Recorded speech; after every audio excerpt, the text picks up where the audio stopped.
Yeah, so we have a lot to cover.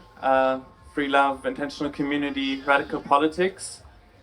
And I just want to invite you for a moment to close your eyes. Lots of thoughts in the space, lots of mental activity. So yeah, just put your feet on the ground, feel the gravity of your body touching the thing that you're sitting on. I invite you to breathe and just check in with yourself for a moment, the sensations in your body.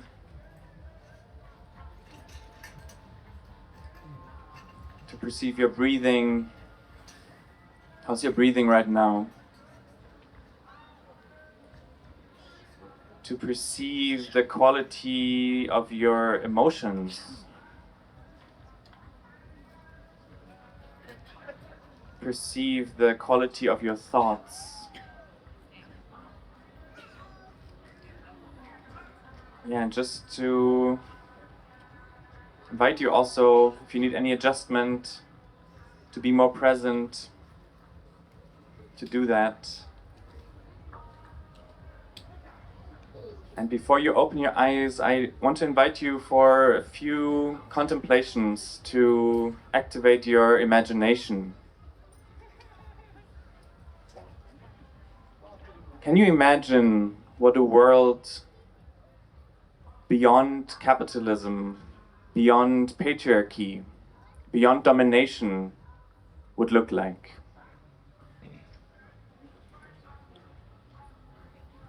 How might we respond to collapse in ways that increases connection and solidarity rather than fear and control? What would it look like for people to live together in a state of permanent trust to one another? What would a society, an economy, a form of coexistence look like where the heart can stay permanently open, where society itself is guided by the wisdom of an open, loving heart?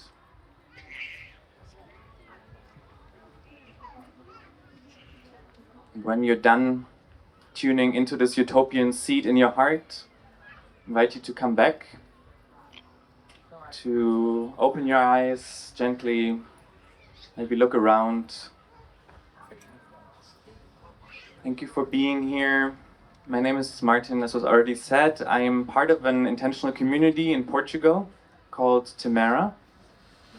Community that's been around for a long time.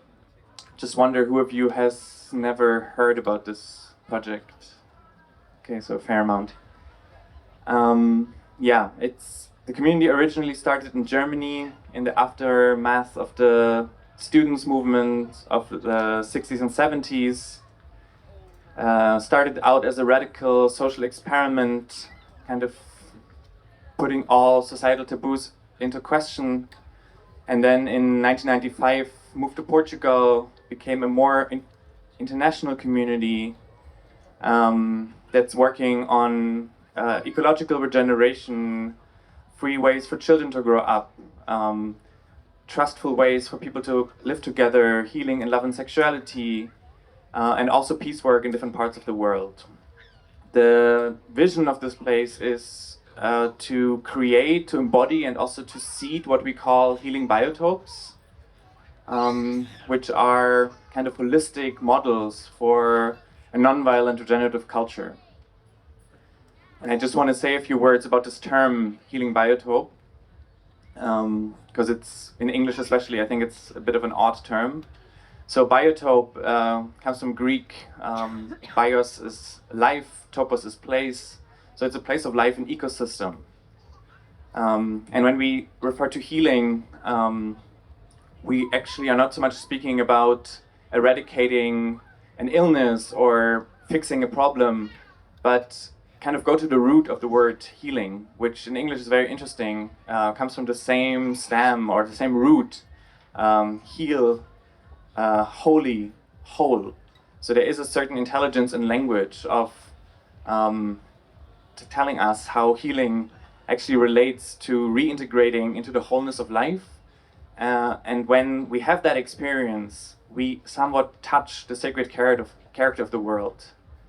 So what healing biotopes are about is actually how can we reintegrate human life into the wholeness of life? How can we create forms of life that are suitable to reconnect us with the sacred character of life? So in a way, healing happens by itself when an organism, a group, a society is reconnected with the larger regenerative cycles of the ecosystem, the larger organism, in this case Earth, that we are part of. And this also really connects. I mean, I think it's easy to think of connection as this kind of blurry, vague concept, but when you think about it, like the air that you breathe, the water that you drink, the food that you eat, it comes out of these metabolic cycles. So many beings that have been involved in creating these things, and somehow the idea of healing is that how can we consciously participate in these cycles in a way that we serve them as well. And I think we can heal somewhat individually, but when you realize that your healing, your sanity will be limited so long as you live in a society that is based on the concerted destruction of life, that in many ways makes war necessary, your idea of healing changes. Healing becomes a sort of political project or a question of building culture. So that is the idea of healing, from which the idea of healing biotopes emerges. Like we cannot individually be sane. We cannot kind of self-care our way when to healing when we live in a capitalist neoliberal world. And so the question that healing biotopes ask are, how can we create economic, ecological, social structures that realign human existence with Earth, with the universe, with the larger systems that we are part of? And I also want to invite this imagination. Like, think of living in a culture where by the participation in its structures, you actually become more whole, more happy, more loving. At the moment, in mainstream society, it's the other way around. Like, we need to leave society in order to have therapy, in order to heal. But what would a culture look like that actually therapy is the participation in that society? And I'm not saying that Tamara is that already. This is the vision that we are walking towards. And I want to, before diving deeper into Tamara, just like offer a little bit of a word of context. And it's also an invitation to you. Like, I think when we think about building culture, it is always good to start with kind of orienting towards what context are we part of. And I think in each case, given our biography, the cultures that we come from, our background, the place that we live in, there will be a slightly different context. But I think there is a context that applies for all of us, which is that we live in the parallel existence and also in the clash of two different systems. One is Gaia, one is Earth.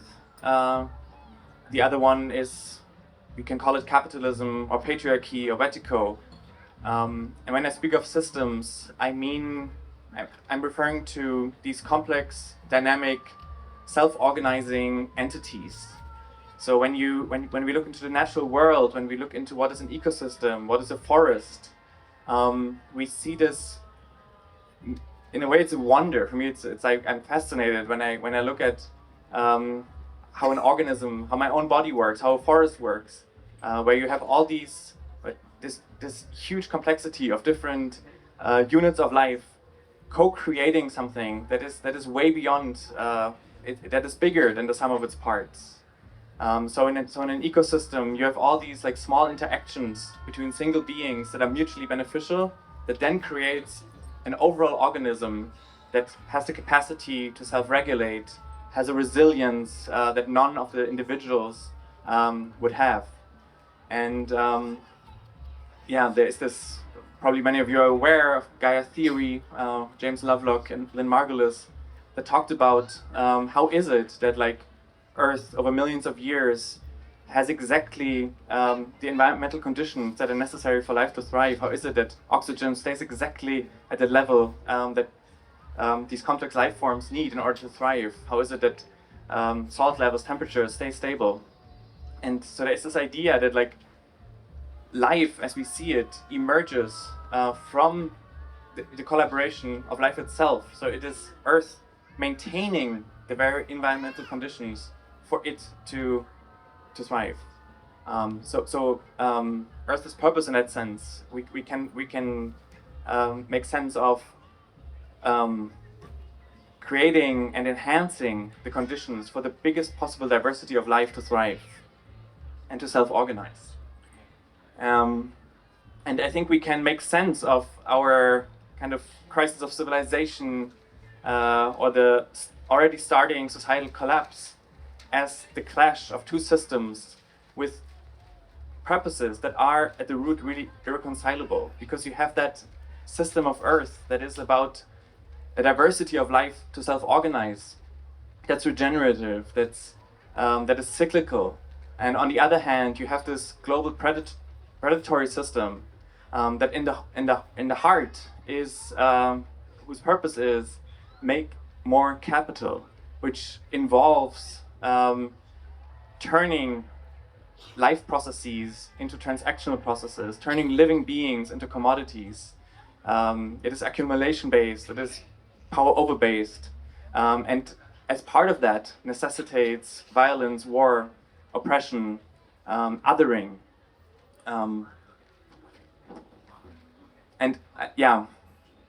Part of capitalism is also this inbuilt compulsion for ever-growing material accumulation, 3% per year, in order for capitalist economies not to collapse onto themselves. And that means 3% a year means that capitalist economies will double every 20 years. And I think we don't need a master's in economics or to be an ecologist in order to understand that at this point where we are not going to see another doubling of the global economy.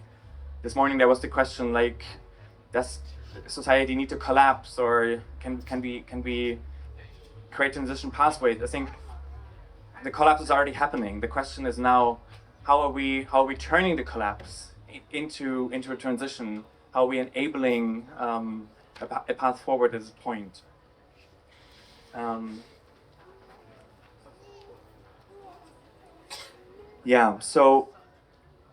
I think but I think it's also important, like we can talk politically, but I think it's also important to note that this clash that we are seeing between these two systems, we can name them differently. It in a way runs through each group, through each individual, through each society. It is a clash that is in both of us, and on all of us, as this paradox of like, we are dreaming of a different world, we want to be living in a different world, and at the same time, we are participating in the very thing that we want to get away from. And I'm saying this even as somebody who lives in an experiment of creating this different world, where still the complicities remain. And I, in a way, this can be a depressing insight, but I can also say it is an empowering one, because it creates this necessity to build systems that can actually brave a path forward.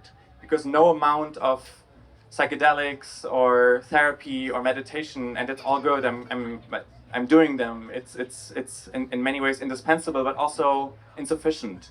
No amount of these individual practices is going to facilitate system change. When you think of how do we change complex systems, we need to seed examples of a different system that can then multiply itself as it works in the first places.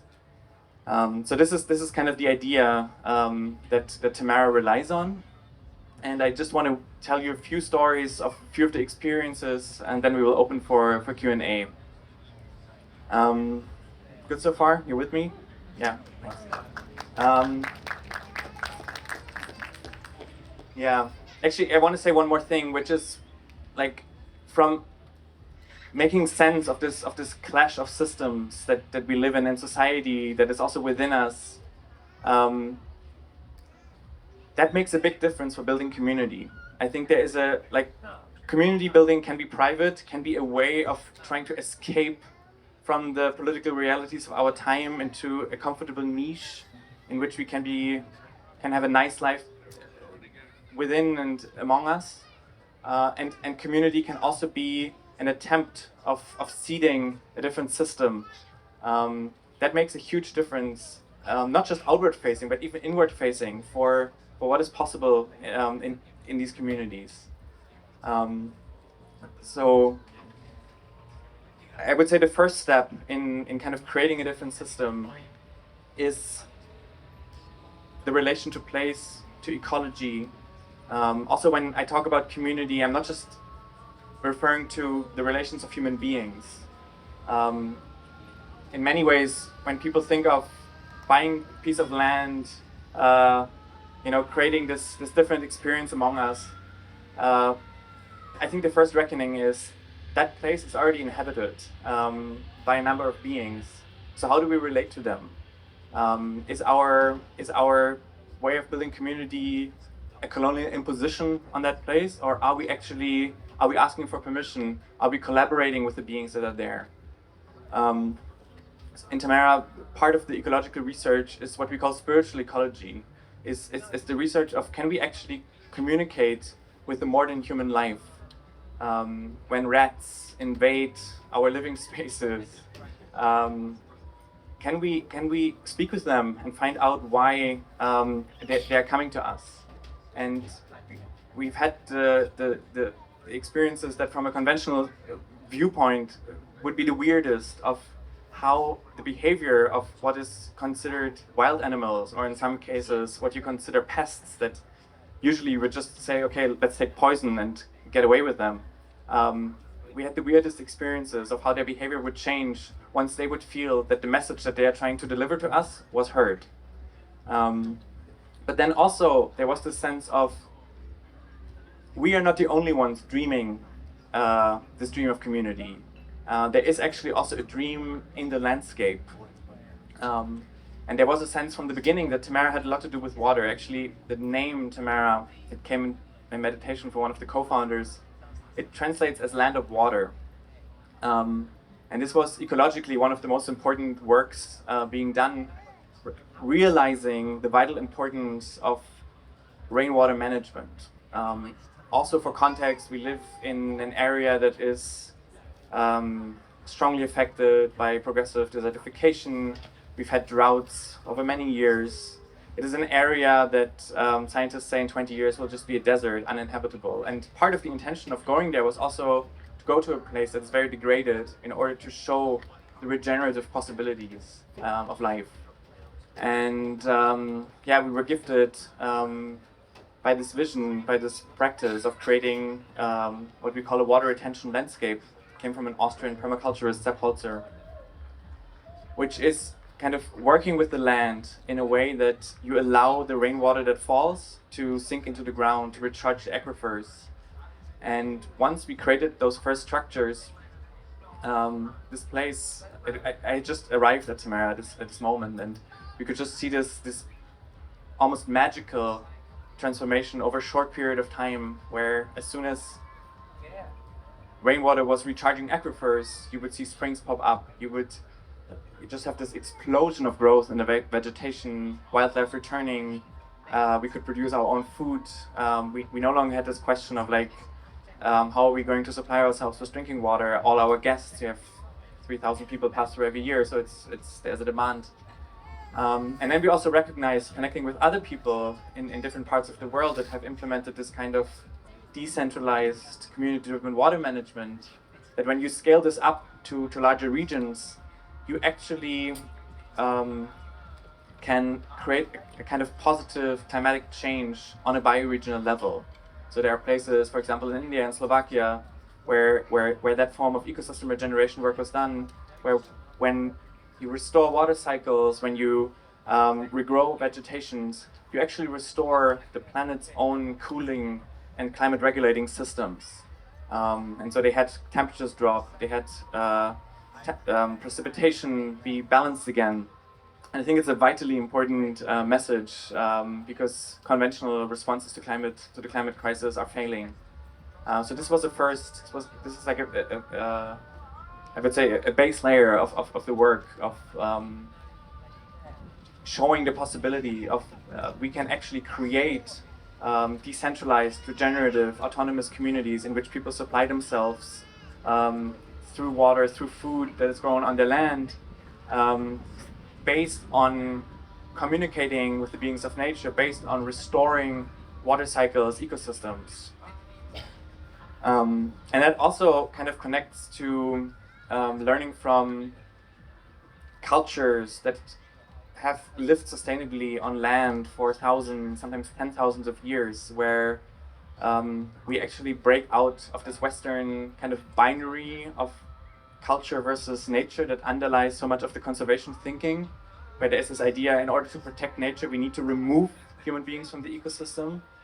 And there's also this kind of romantic idea about indigenous cultures, this idea that they kind of just passively participated in wilderness, like but then when you look, you see many indigenous cultures that have actually heavily transformed the ecology of the place that they lived in.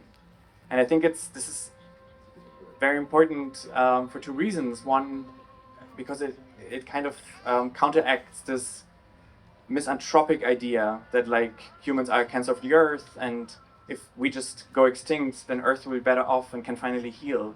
But actually, when you live on land, when you build relationship with the ecology, you recognize that we as humans, we have an ecological function to fulfill. And we might even be a keystone species. And we cannot just like first destroy everything and then just try to escape into extinction. And the other thing is also that this different relation to nature, in the case of many indigenous cultures, is really based on a different ontology. So one of the indigenous leaders that we work with, a Diné elder called Pat McCabe, she says culture is not a human construct.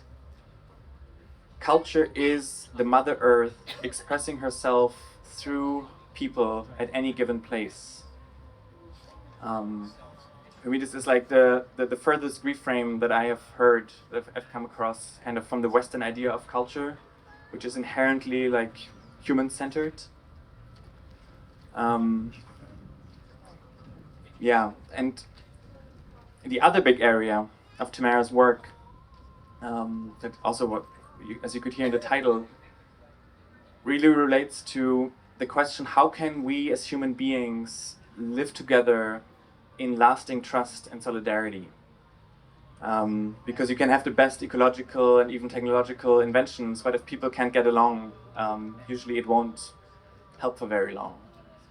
And I also want to just tell a little bit of the story of the project history, how the project even came into being, which I mentioned, like the early roots in the student movements, also the hippie movements of the 60s and 70s, and Dieter Doom, who was one of the founders, psychoanalyst, and at the time was a Marxist leader in the revolutionary movement in Germany, who brought together the aspect of political activism with this idea that unless we change ourselves, revolution will result in counter-revolution. Like we will repeat the patterns that we have learned. And his books at the time were very popular. Was one of the things that helped inspire in Germany a whole wave of small communes being formed. And then as soon as these communities mushroomed, they kind of collapsed again. And he saw that they were all failing due to the same kind of apparently irresolvable interpersonal conflicts, generally around money, power, but especially also love and sexuality. So with people moving together into community, they would often, at least initially, tend to move into more open forms of relating sexually, and then that would kind of backfire and boomerang, where, yeah, as after kind of people opened up, there would be these waves of fear of loss, jealousy, competition, and people would close again and kind of retreat into couplehood, and that would also limit actually how much people could even engage communally. I mean, in some sense, I believe that when the romantic relationship is the primary, fundamental social structure, our communal existence or the depth of our communal existence is limited, because we in some ways privatize care, communication, and so he saw that a different way of building community was necessary. Like, he saw that the future of political action lies in community, but community was a path that needed to be braved. Like,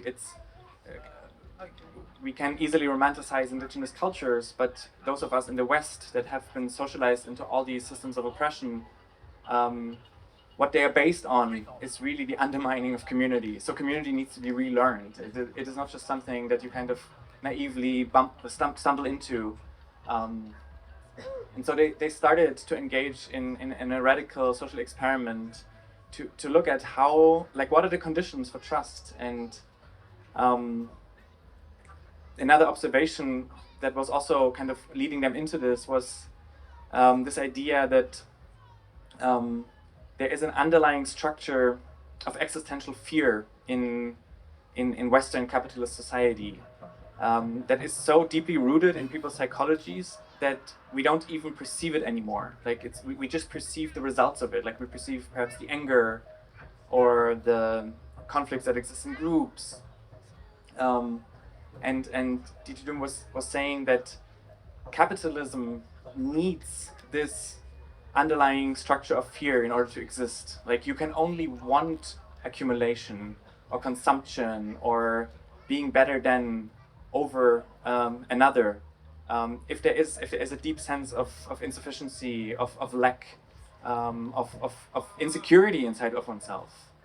And he found that through his psychoanalytical practice that it didn't matter if you talk to a capitalist or to a communist.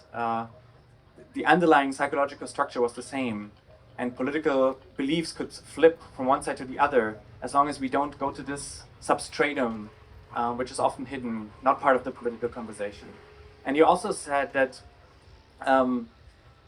he finds that this structure of fear is reproduced by the way how people grow up.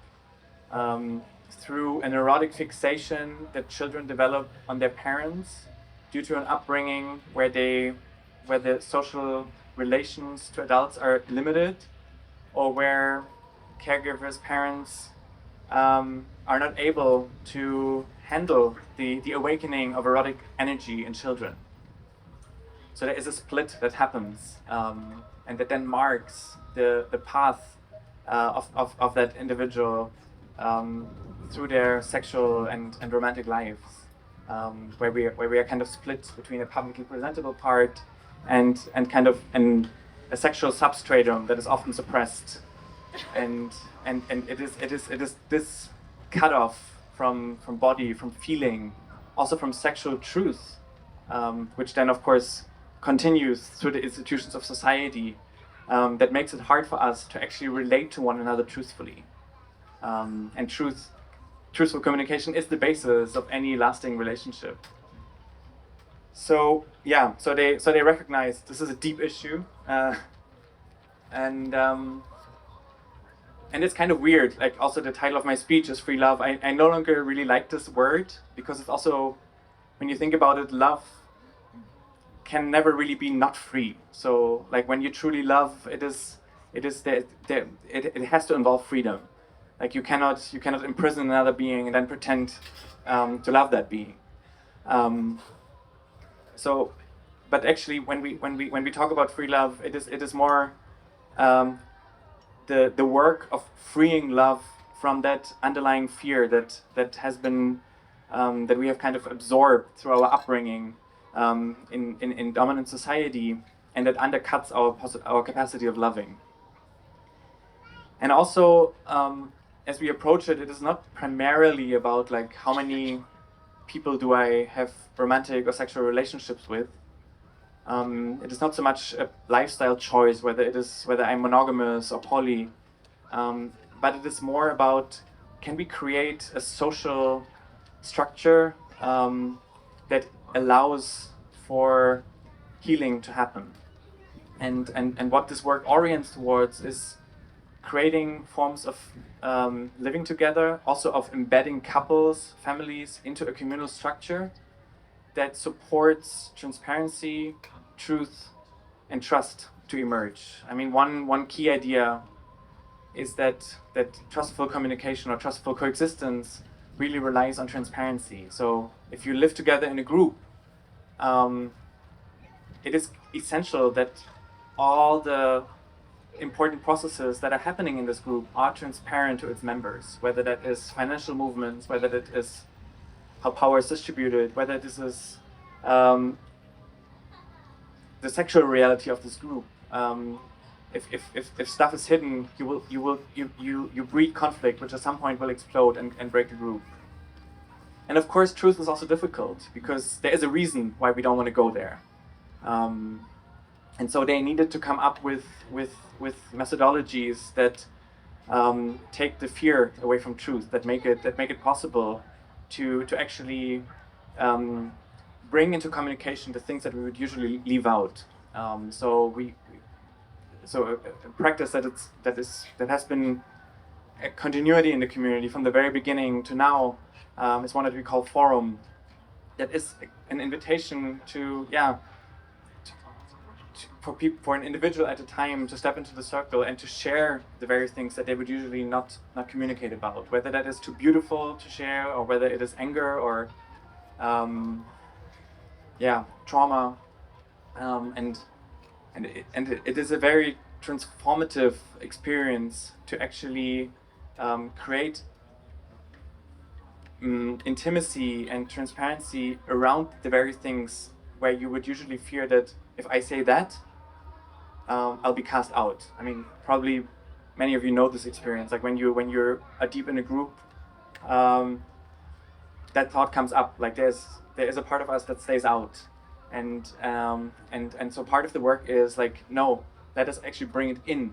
And then also, I would say part of it is consciousness work in that also involves contextualizing ourselves. So making sense of ourselves as shaped by the collective histories that we are part of, by our ancestries, by the political systems. So it is also like part of that work is we need to understand the histories, the systems, the cultures that we come from, in order to make sense of what is happening ourselves. So one of the understandings is that what we suffer from in our love relationships is not just a personal thing. It is actually the clash of the truth of life energy within us and the laws of this patriarchal civilization that for 5,000 years has broken up life into these irreconcilable binaries of the sacred and the erotic and all these different splits that usually are not able to go together. And I would also say part of it is art, part of it is ceremony, creating spaces where we can experience eros as not just something that happens in a relationship, but as a universal life energy that moves through us. And there's also this interesting discovery, like I've talked about water, and I now talked about sexuality. We could also speak about resource flow, where there's actually something very similar in how all these things move. When you hoard and block the flow of water, of sexuality, of love, of resources, you will see stagnation leading to sickness, leading to scarcity. When you understand the cycles in which these things move and allow it to flow, it actually creates abundance in sharing.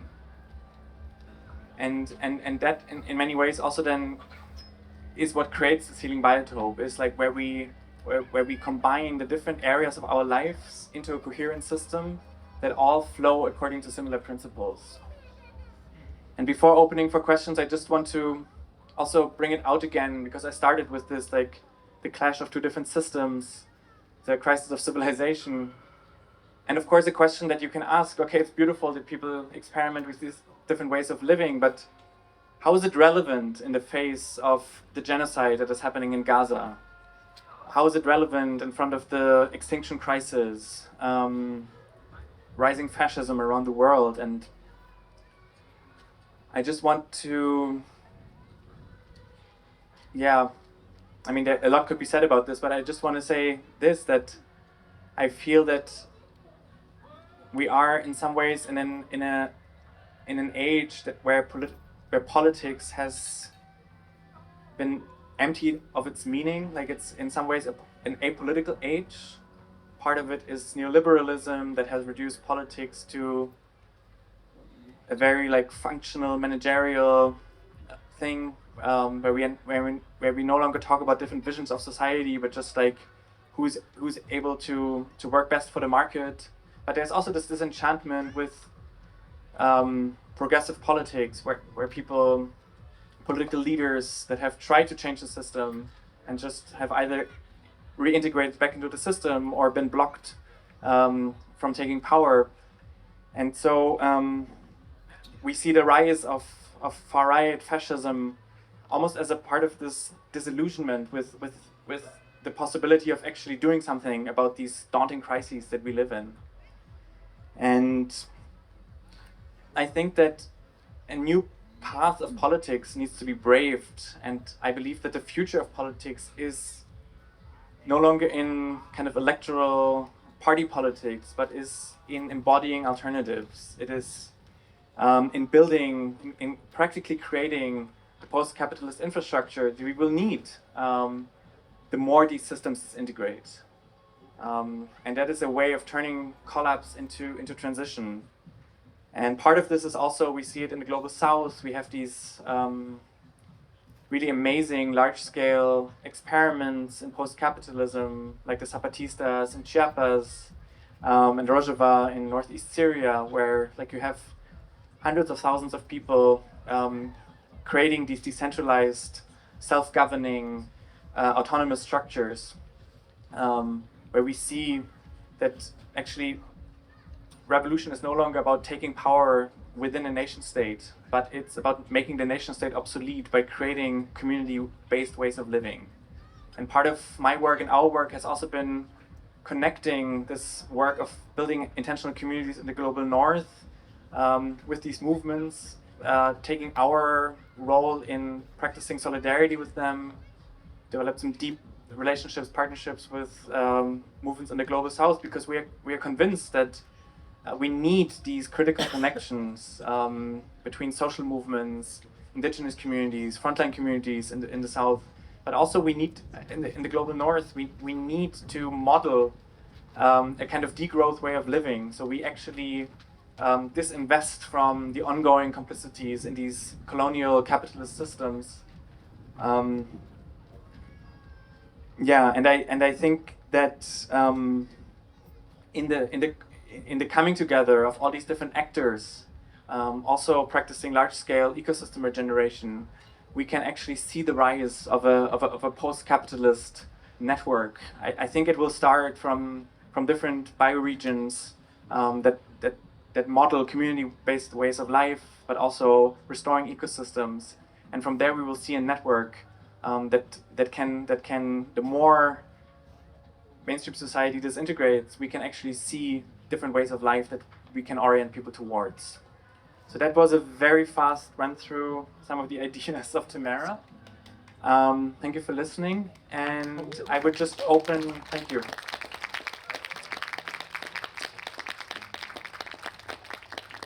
Yeah, and I would just open for questions now. I kind of made this very short.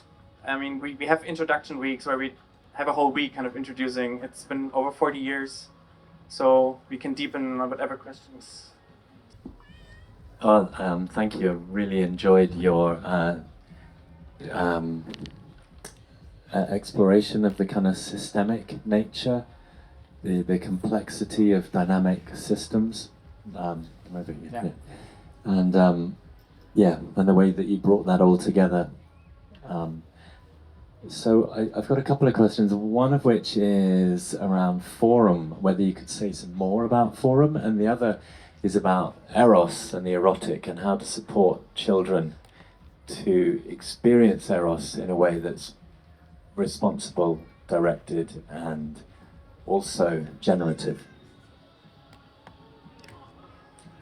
Okay, so forum, it's a circle that is held usually by a group of people that really lives together. So a group of people that has a shared purpose, that will be able to engage in it continuously.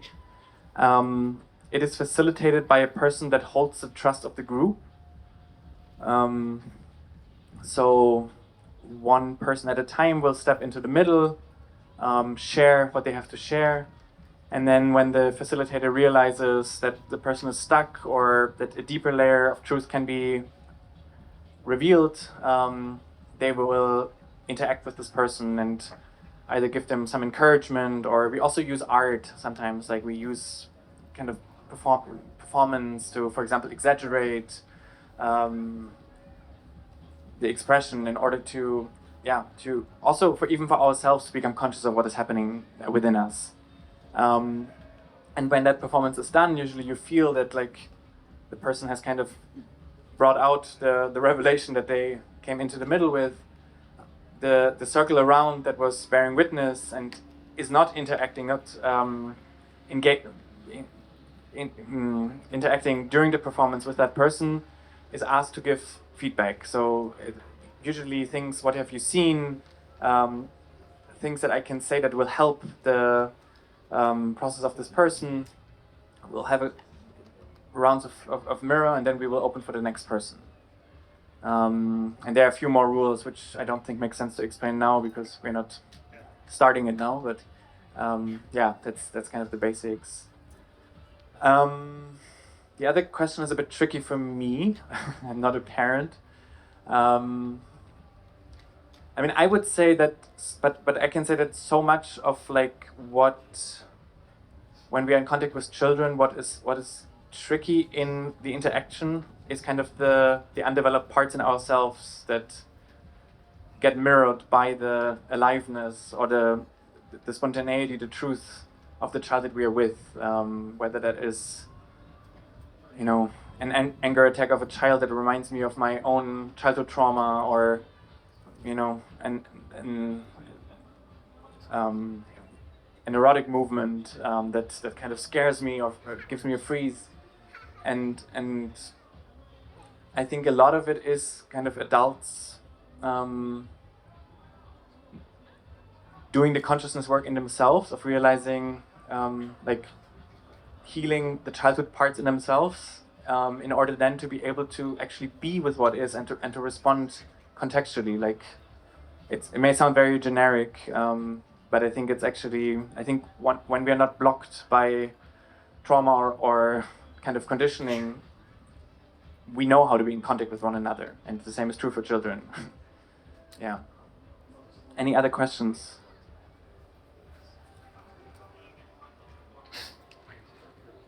Thank you. Thank you for sharing so generously. Really enjoyed it. You spoke about niches and communities existing within the context of this kind of being isolated and getting on with themselves versus maybe seeding the ideas or ways of being that could be replicable and supportive of the wider whole. And I'm really curious, in your experience at Tamara, I've been researching many different, what you might call lighthouses or points of light around the world that are examples that can inspire many. And I'm curious about what the role is in your experience of external actors, maybe people who don't live in those communities, but I'm thinking about the role of philanthropy and donation, and I know that resources is obviously in many of these communities something that's a real challenge. But I'm also thinking about narrative shifts and ecosystem building between those places, and I'm just wondering if you can speak to a little bit of that. Yeah, I think it's really important. In many ways. I think for us it's been really important to have connections with different communities, also people who might do other things but share a similar vision or oriented towards similar values, like just to kind of see one another in the reflection of the other. And I think also every community has blind spots. Like you need people who are able to practice critical solidarity and tell you the things that you might not be seeing.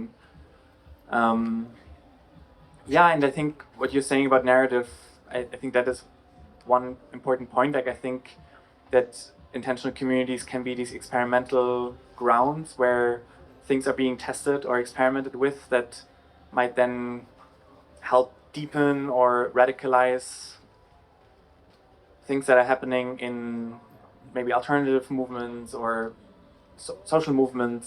And I think there's a translation process that can happen of like making the insights of the most radical edges more available to mainstream society. There's also this idea of overtone window, which is a kind of a theory about how societal change happens, where kind of what is possible in the most radical experiments in society also depends on what people in the mainstream of society can imagine.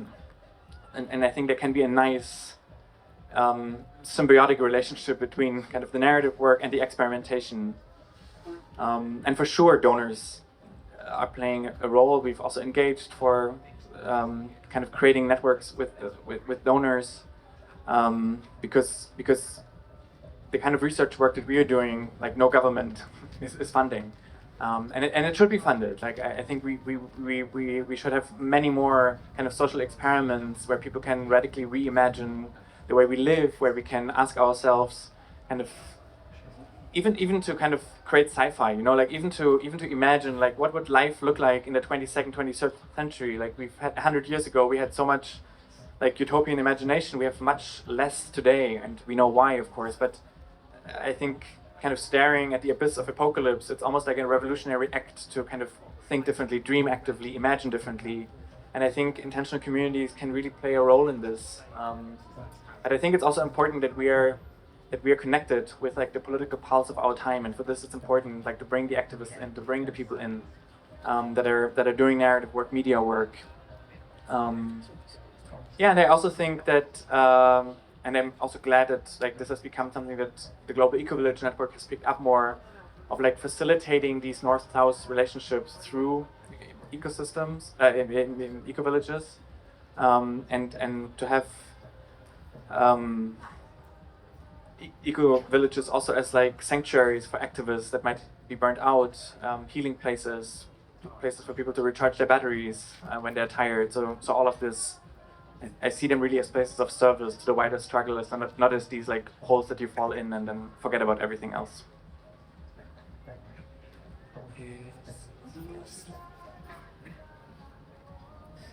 Thank you very, very much for your talk. I really, really enjoyed it. And I don't mean this to be a funny question, and I don't know if you were there, but I wondered if you could just say something about the rats and what the message was. You know, what did they want? I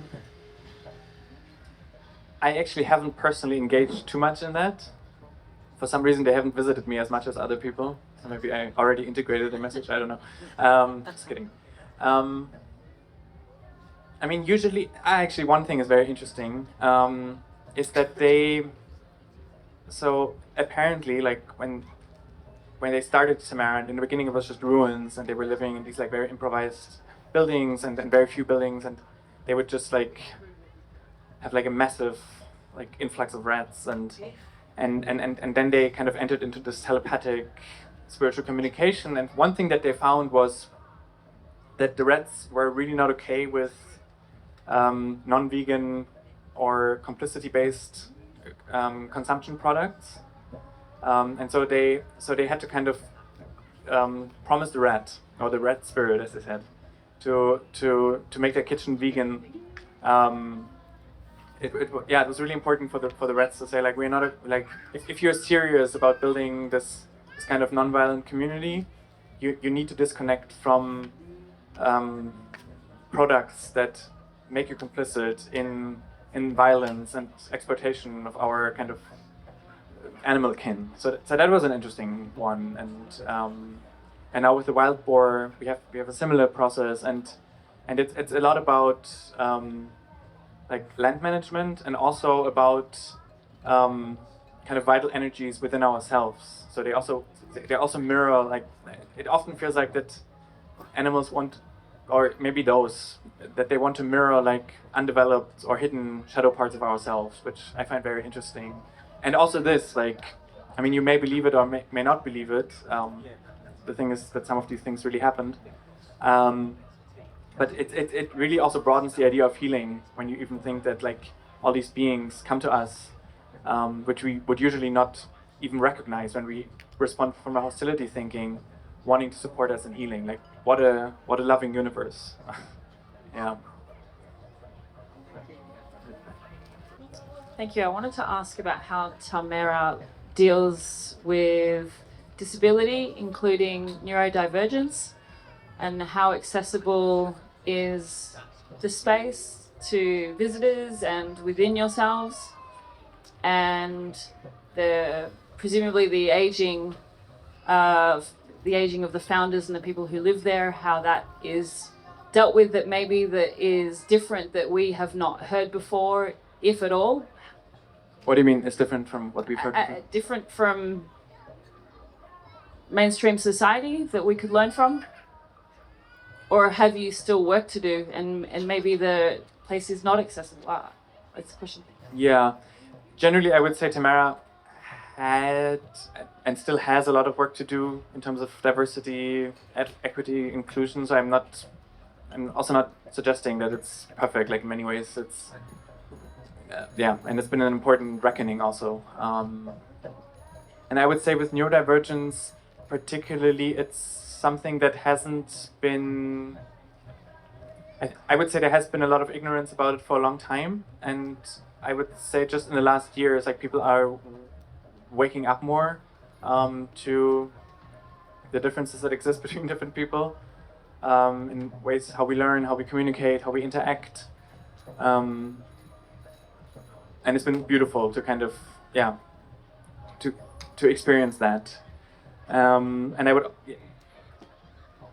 in terms of aging, I mean, that is a big thing because many of the founding generations are still there. And I think many of them are kind of really anti-aging. Like I think there's like some age denial, which also has to do with this, like, a certain youthful spirit that has driven this utopian spirit.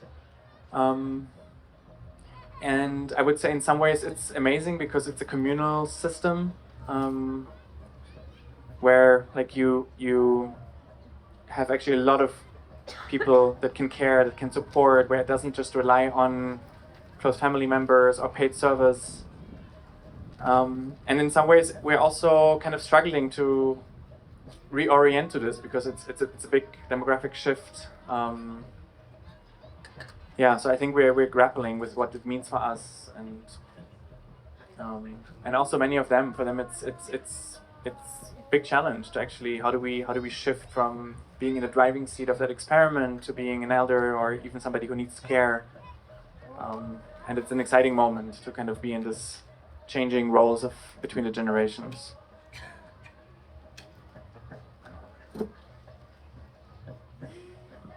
Thank you. I really enjoyed your talk as well. I have two questions. One came up from what you said about the utopian visions, and you said it's obvious why we don't have them anymore, and I'd love to hear your reason. And the second one is sort of related to the previous question about the elders. It's about decision making and governance, and how you deal with this sort of conflicts between ego and hierarchy. Can you say more to this ego and hierarchy? Well, if you have a hierarchy, I feel like a hierarchy is a thing that feeds ego naturally unless you have kind of correction mechanisms. Right. So about the first question of like, why don't we have the same utopian imagination that like people maybe had 100 years ago? I mean, I think there is this idea, which is almost cliche now in kind of dominant society, that it's easier to imagine the end of the world than the end of capitalism, which has to do, I think, with the disillusionment with progressive politics. I think in many ways it just seems that the system is so powerful and is manipulating and controlling us now with all the technology that's available in ways that is even beyond what we can even imagine. I read something of like people doing like research on like thousands of people that were taken through some kind of trance of trying to imagine futures, and where for most people they would just like the imagination would just go black 20, 30 years from now. It seems that in the collective subconscious it's really like a path forward is unviable. And of course that is part of the field that we've created. Daniel spoke yesterday about morphogenetic fields, and I really resonate with this idea of like we are kind of co-creating through our thoughts, through our also the habits that we develop and that we replicate. We develop a collective field, and there is a lot of despair in it now that is then being projected into the future, and we are also seeing it in all the crises. But I also think, collapse or whatever you want to call it is a possibility for collective imagination and collective liberation, even if it will be painful in some ways. And the other question about hierarchy and decision making, we've actually just gone through a big shift from a system that I would say was more hierarchical, where there was a group of maybe 15 people that were like leaders of different departments, kind of making the core decisions of the community, to a distributive, shared, more horizontal decision-making system. Also, really empowering like the individuals to take decisions wherever it is they're concerned or people are most effective. And with that also comes a realization of like we need to do more work on deconstructing the learned ways, how we're orienting towards power, towards hierarchy.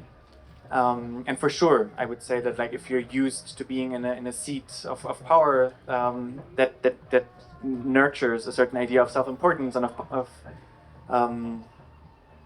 power in the space. And I think that a kind of more horizontal governance structure can help undo that, but I think it's also not enough. Like I think there needs to be an active decision to wanting to understand the ways we've been conditioned into power, and